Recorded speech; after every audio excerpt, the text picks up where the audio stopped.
Hello, I'm Bella, and welcome to Nerdy Bell. So, I've been kind of wanting to start a monthly series, and I was contemplating what could I possibly do. And then it dawned on me, I have to let my inner nerd out.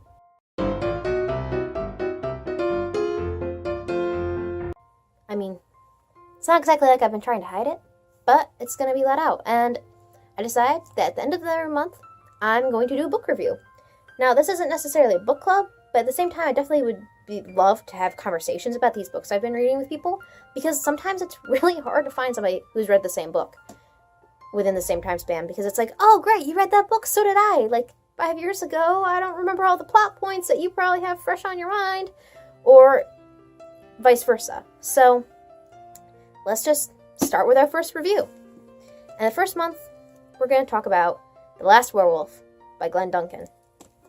So, the way this is going to work is I'm going to abbreviate the synopsis, give my rating, and then we're going to enter the spoiler zone.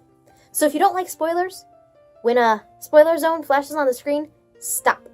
Like, go read it. Or if you don't care about spoilers, keep on watching and know how I really feel. So, The Last Werewolf by Glen Duncan. Meet Jake, a bit on the elderly side. He turns 201 in March. Jake is a werewolf, and after the unfortunate and violent death of his one contemporary, he is now the last of his species.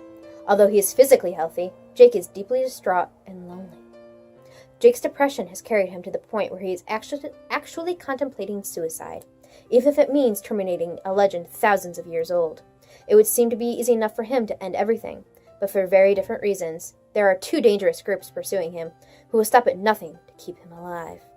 In Jake, Glen Duncan has given us a werewolf for the 21st century, a man whose deeds can only be described as monstrous, but who in some magical way deeply human. One of the most original, audacious, and terrifying novels in years. And, so yeah, that was the synopsis. And, now for my review. I'm going to give it a 3 out of 5. Yeah. I know that seems harsh, but if you're going to go into the spoiler zone, you'll know why. If not, go take a read, and you know what? Challenge me on that, because I want to know your opinions. Okay, so now, time for the spoiler zone.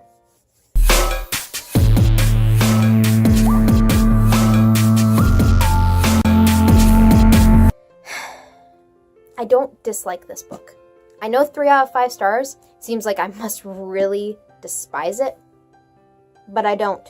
I liked it. I like the premise. I like the idea of the plot.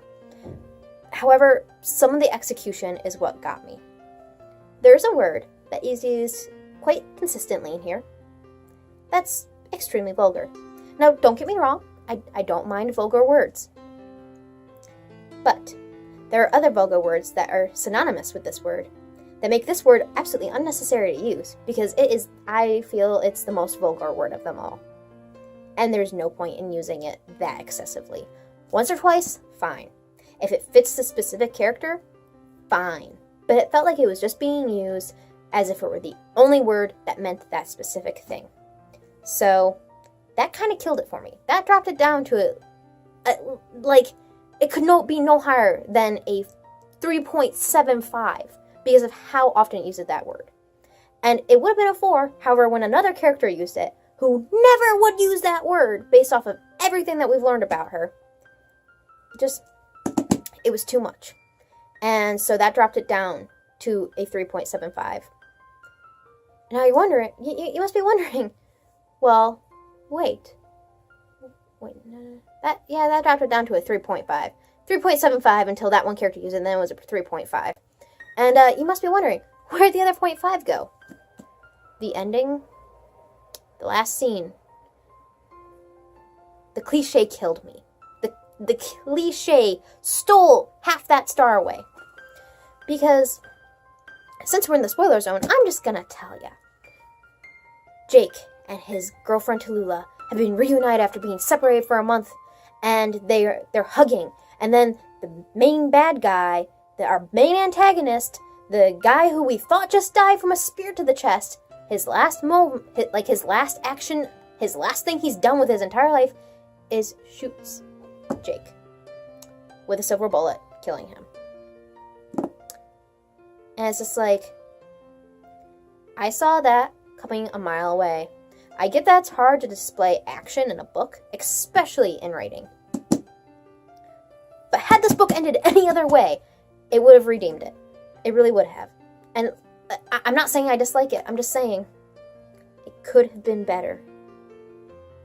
Could have been worse, but it could have been better. It was just so cliche. It hurt. It hurt a lot. A lot. So, yeah, that. Also, I mean, the first moon, because the book is broken up into 3 segments, first, second, and third moon, because the book is literally his last 3 months alive. And the first moon, it dragged. I get that exposition is very important, but I just felt like it was a little bit too much exposition. And so, yeah. And I mean, the book's good. I mean, it's got a really cool guild, at least the copy I have does. So I really love gilded books, whether it's with gold or if it's any other color. I don't think I've ever come across one that's burgundy. Love that. But, yeah, so there's other things I really disliked about it. And then there are good things, too. Like, the concept of, like, well, the last werewolf on Earth. What would happen? How is he surviving? Why is there only one? It's all very good. Like, it's well explained as to why there's only one. And it doesn't just remain, like, there's not massive plot holes where you think, wow, that really doesn't work. There aren't, I'm sure there must be plot holes, but I haven't picked that part that far. And so it's just like, I liked that. And then the second, like, the moment Tallulah was added, everything picked up and became so much more alive. Which I guess, in retrospect, is actually, like, a really strong feat upon the author, because it kind of depicts how Jake's life has, like, shifted from before Tallulah to after Tallulah, right? But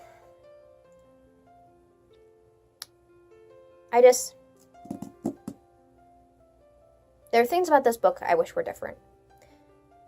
And like I said, it was the execution that killed it. That specific word and the cliche. And I know that's really nitpicking. There are vampires in this book. Vampires and werewolves. I even ignored that cliche. But the ending is what killed it. I know. I'm trying to move on to the things I liked about this book.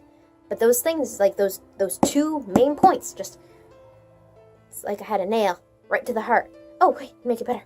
Had a stake to the heart and a silver bullet to the back. That's how bad that hurt. Okay. But, I mean, the book was good. I really liked it. Kinda. Like, I'm not gonna be like, oh my god, it's my favorite book. But I will most likely probably reread this later in life. Am I gonna reread it anytime soon, within the next decade? Nah. Am I gonna reread it maybe later when I want to pull it apart more, and when I want something that I know I've read, so I'm not gonna risk, like, a month on a bad read. Yeah, probably. I'll probably reread it at some point just to dive into it further. But until then, it's going back on the shelf because it's not worth it. So yeah. If you've read The Last Werewolf, comment below about what you would change or what you disagree with me on.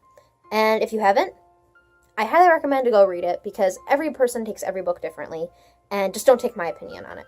So, yeah, that's all I got for you for the first book review. And see you next time.